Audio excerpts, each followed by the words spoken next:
मित्रांनो, आज रविवार आपण जातो आहोत आपल्या गावाकडे की काय कंडिशन आहे आपल्या कोंबड्यांची आणि बकऱ्यांची ते बघण्यासाठी. तर आता हा छान बौद्ध लेणीचा परिसर आहे, ज्यामध्ये वातावरण खूप छान चाललं आहे सध्या. तर पण लवकरच इथून एक पाऊण तासाचा रस्ता आहे. आपण इथून आपल्या गावाकडे पोहोचू. गावाकडे गेल्यानंतर आपण तिथली व्यवस्थित हे घेणार आहोत की काय झालं आहे. मग आपण अंड्यामधनं जे पिल्लं बाहेर निघत आहे त्याच्यामध्ये काही प्रॉब्लेम आहे ते बघण्यासाठी आपण गावाकडे जातो आहे. तर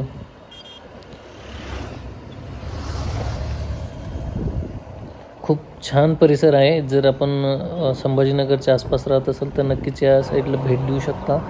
आणि जवळ आलो आहे आपण. एक अजून 15 ते 20 मिनटाचा रस्ता बाकी आहे. बघू शकता रोडवरती आज रविवार असल्यामुळे थोडी शांतता आपल्याला या ठिकाणी थोडीशी दिसत आहे.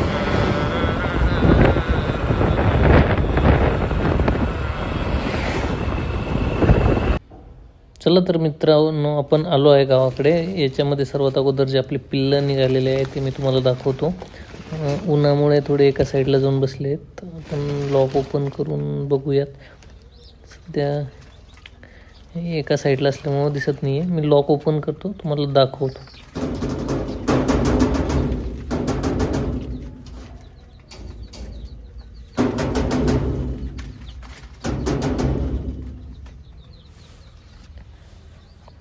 वातावरणसुद्धा थंड असल्यामुळं थोडंसं ते एकमेकांना चिटकून बसत आहे.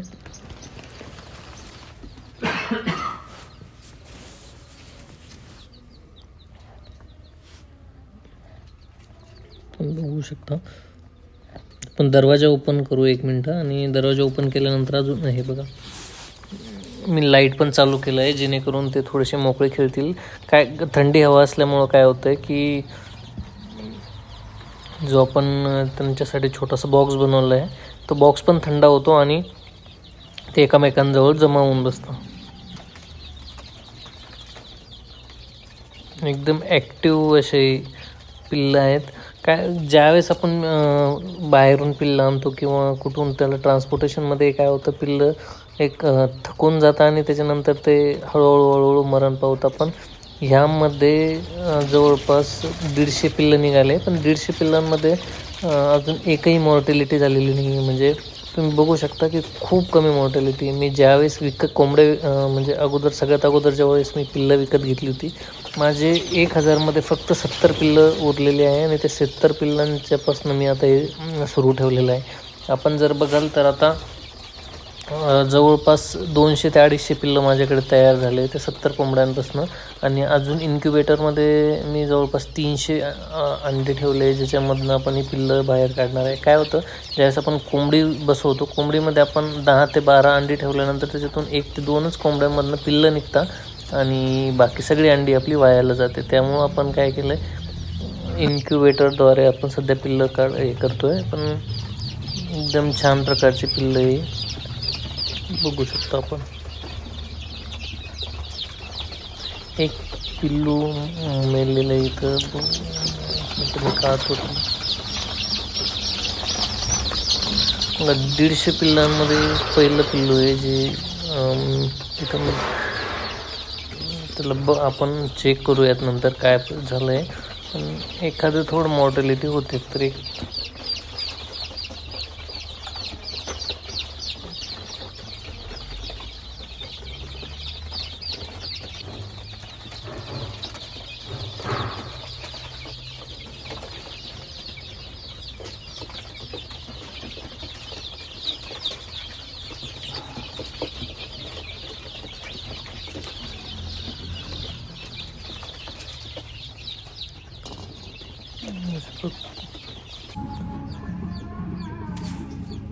तर मित्रांनो, आपण इन्क्युबेटरमध्ये काही अंडी ठेवली आहेत, ज्यामधनं आपण पिल्लं बनवणार आहोत. आपण बघू शकता इथं जवळपास 300च्या आसपास अंडी आपण यामध्ये ठेवली आहे. आणि जवळपास 2 ते 3 पिल्लं खाली आपल्याला दिसतही असते. काय होतं आहे, जशी जशी अंडी निघते आपण त्यामध्ये डेट वाईज आपण ठेवत आहोत. आणि जसे जसे दिवस कंप्लीट झाले का ते 1-1, 2-2 पिल्लं त्यातनं निघायला सुरुवात होते. तर काही जी खराब अंडी होती ती पण आपण साईडला काढून ठेवली आहे इथे. आणि बाकीची हे बघा, एवढी अंडी याच्यामध्ये खराब निघाली, म्हणजे जवळपास 150 अंड्यांमध्ये आपले एक 10 ते 15 अंडी आहे जी ज्याच्यापासून पिल्लं तयार झालेली नाही आहेत. तर आपण ती एक एक करून फोडून बघणारच आहोत. पण त्या अगोदर आपण हे बघा, हे काही अंडी निघाली आहे जी ताजी अंडी आहे, याच्यामध्ये आपण आजची डेट टाकून आपण आज ठेवणार आहोत. तर चला बघूया, आपण एक एक अंडं यामध्ये फोडून बघूया की काय कशा प्रकारे याच्यामध्ये प्रॉब्लेम झाला आहे, किंवा यामधनं कोणत्या कारणामुळे पिल्ले निघू शकलेले नाही आहेत, आपण ते बघूया.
त्यानंतर हे दुसरं अंड आहे ज्यामध्ये आपण बघूया, हे अंड्यामध्ये फर्टाईल नसल्यामुळं जसं पूर्ण बल्ब तसाच आहे.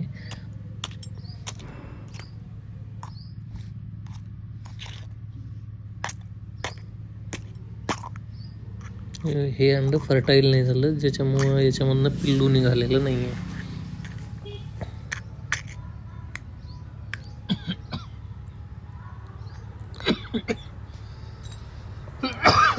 तर मित्रांनो, खूप वेगवेगळ्या कारणामुळे आपली पिल्लं निघालेली नाही आहे. तर यामध्ये मशीनचा कुठलाही दोष नाही आहे.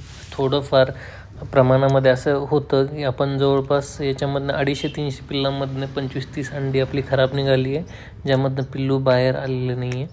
तर हे पण बघू आपण. याच्यामध्ये पण हे पण अंडं फर्टाईल नसल्यामुळे हे पण अंड्यामधनं फक्त ते बल्ब बाहेर येतो आहे, याच्यामध्ये कुठलीही प्रोसेस झाली नाही आहे. तर आपल्याला थोडं बघावं लागेल की आपली अंडी फर्टाईल झाली पाहिजे. आपण कोंबड्यांची संख्या आपल्याला वाढवावी लागेल.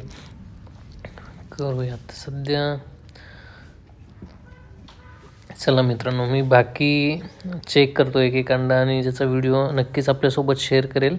पण आजच्याकरिता इतकंच. आपण नेक्स्ट व्हिडिओमध्ये मी तुम्हाला नक्कीच कळवेल की हे अंडी म्हणजे खराब न होण्याकरता आपण काय काय कोणत्या कोणत्या प्रकारचं डिसिजन घेत आहोत, किंवा काय काय चेंजेस करत आहोत. जवळपास 9 ते 10 अंडी जी खराब झालेली आहे, तर ते प्रत्येकाचं एक रिझन आपण लिहून ठेवू आणि त्याच्यावर कशा प्रकारे काम करता येईल ते मी तुम्हाला नेक्स्ट व्हिडिओमध्ये नक्कीच कळवेल. तर आत्तापर्यंत जर आपल्याला हा व्हिडिओ आवडला असेल तर लाईक करायला विसरू नका, आणि नवीन असेल तर सबस्क्राईब करायला विसरू नका. धन्यवाद मित्रांनो.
आलो आलो